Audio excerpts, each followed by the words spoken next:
Members, I have to say that, I have my bill folder from last session of Senate Bill 624, and I've been reviewing it, and then I got 819, and I'm going to go over these quickly. I don't want to do a long layout because I think we have 77 people registered to testify. Sir, we have 78 70. wishing to testify, registered 19, 403 against, and 4 on, for a total of 126.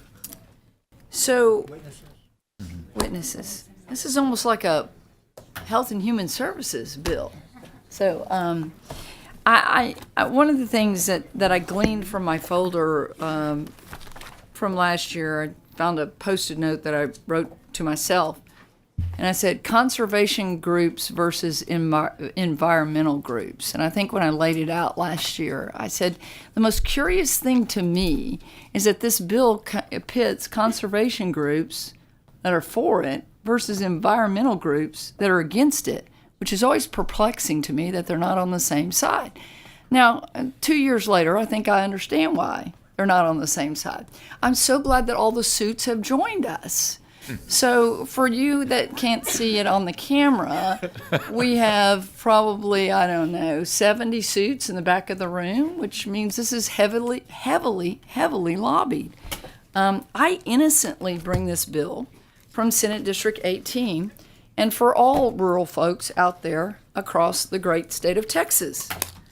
So I'll just talk a little bit about Senate Bill 819. The bill is nearly identical, with one slight change, to Senate Bill 624 as it passed the Senate 21-9 in 2023 with the support from both Republicans and Democrats.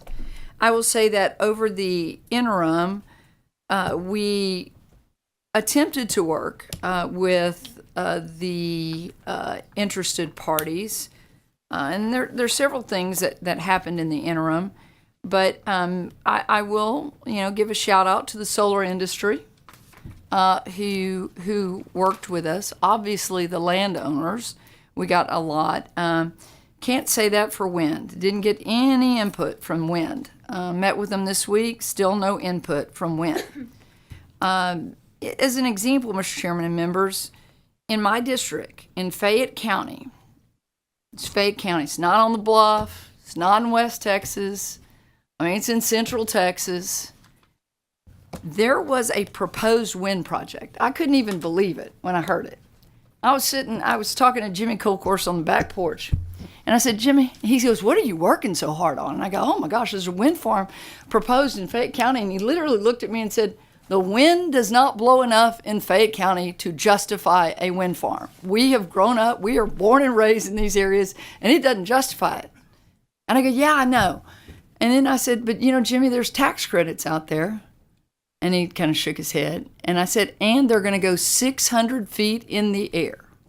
And he looked at me and said, you got to be kidding me. You'll be able to see that from a county over. One of my favorite areas in Fayette County is on the bluff. There's a switchback, Robert Nichols, that I've worked on with you for years, okay, to try to get trucks from not going up and down that switchback. Because it goes like this. It's like almost like you're in Colorado. Because you go up this switchback right on the Brazos River, and it's kind of a fun drive. I wouldn't want to do it in an 18-wheeler because they overturn often there.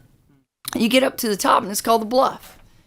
And you ride across that bluff, and I do it all the time, going to Victoria, going to Flatonia.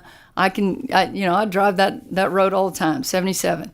And that is where, and I always say to my staff, and I've driven it when the sun has risen. I've driven it when the sun has set. And when I drive across that, I go, wow, this is probably my favorite area, view corridor. It's my favorite view corridor in all of Senate District 18, maybe in all of Texas. It's just beautiful. You can see forever and ever and ever.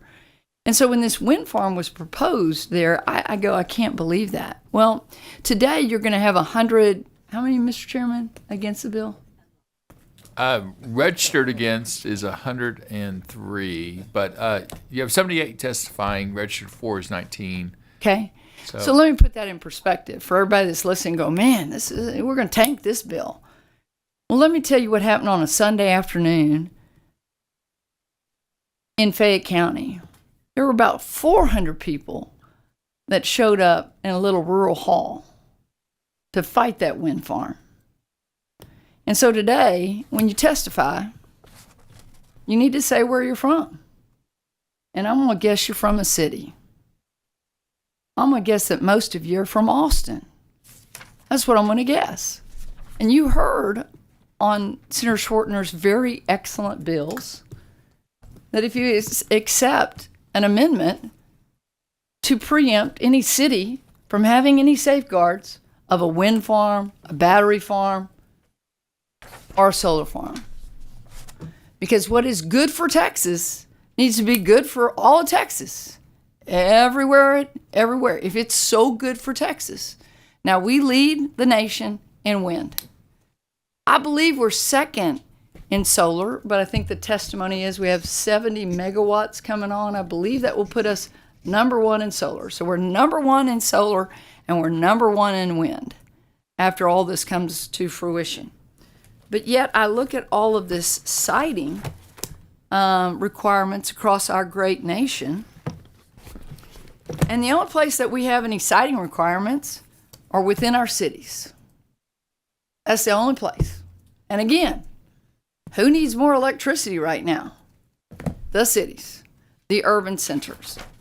Now, I'm not suggesting in this bill that we go to Ohio, which I referenced last year, and Ohio in 2021 decided that they would let each county decide for themselves their siting. They would empower their, what we would call their county commissioners to decide where it goes. But in studying all 50 states, red and blue alike, there's a lot of different, and we like that. Each state is different, and everybody does it a little differently. But in Texas, as you read through these charts, the only place you have siting are in the cities. That's it. Everything else is the wild, wild west. So let me just add to what the bill does. After much deliberation last session, it didn't change anything. It did. Senate Bill 624 changed a lot. And so I went back to the bill that passed the Senate 21-9. It requires, and let me say one other thing. Senator Nichols, I remember where I was when you called me. Yep. Senator Nichols called me in the interim, and he said, you had a little bill. And he goes, we started talking about it, and I go, yeah, Senator, it wasn't so little. It took a lot of work. And he talked about an area in his district. Several. He represents timber, East Texas. Awesome. And he talked about the clear cutting that was going on. Timber families that have been in the timber business for generations, right, Senator Nichols? Generations. Clear cutting, thousands of acres to put up solar panels. Oddly, Jimmy Kolkhorst and I got a letter in the mail.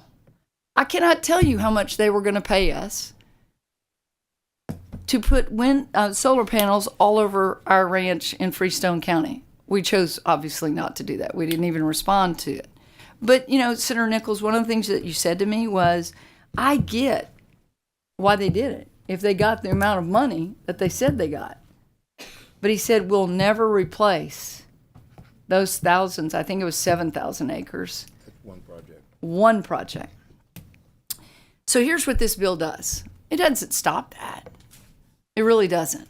All this does is just a few little things. It's kind of like Senator Schwartner's bills of the first step forward.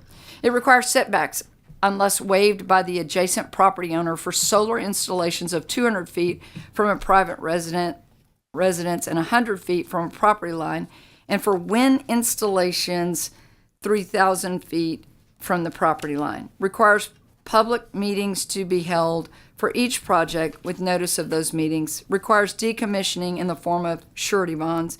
And it eliminates, and this is what I did add to this, tip of the hat, although I think Texas Association of Counties is going to testify against this bill or has put in a card against the bill, from my county commissioners who pay dues to Texas Association of Counties. It eliminates Chapter 312 tax abatements that pit counties against other counties. Members, the bill also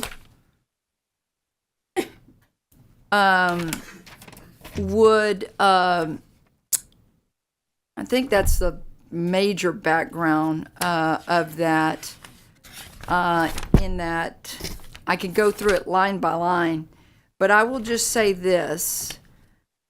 I would say that it puts common sense guidelines for wind and solar installations. And at the end of the day, I just think that we have to be careful about sensitive areas of Texas that are off limits, like Devil's River or next to our state parks.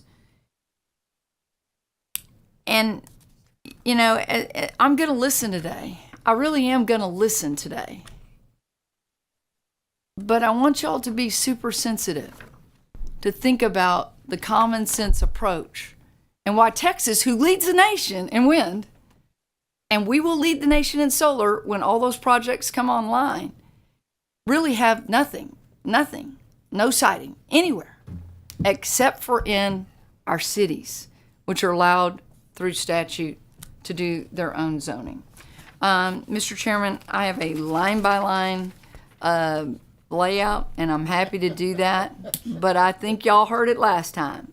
It does have some PUC requirements in it, and I'm happy to talk about those, but this bill is exactly as it passed the Senate, but for the Chapter 312 agreements and eliminating those. And that's all the bill does. I vote aye. Let's go.